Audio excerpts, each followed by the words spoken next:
So I want to start by going through the next part of your lesson plan, which would be the language function part. On the very top,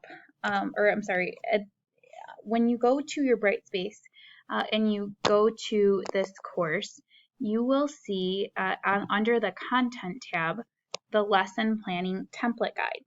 This is really, really important to help you as you transition to this.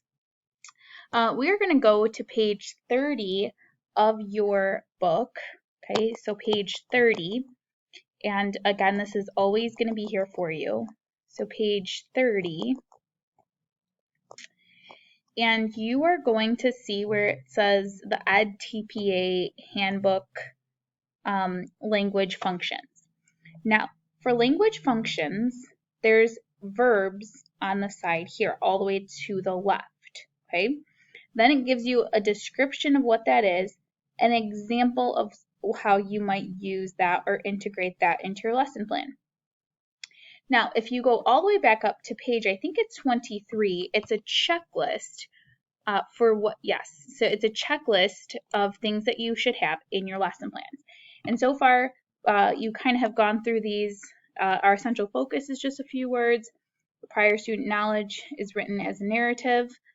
We considered the background. We've chosen a content area standard, a Common Core ELA standard, and a social emotional standard. So far we're okay.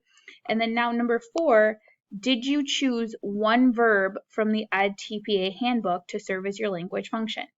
Now, going to the lesson plan, I went through and I chose one verb that was listed on page 34 of your guidebook. So page 34, the language function was sequence, and that's all you have to put for that language function there. That's just that one word.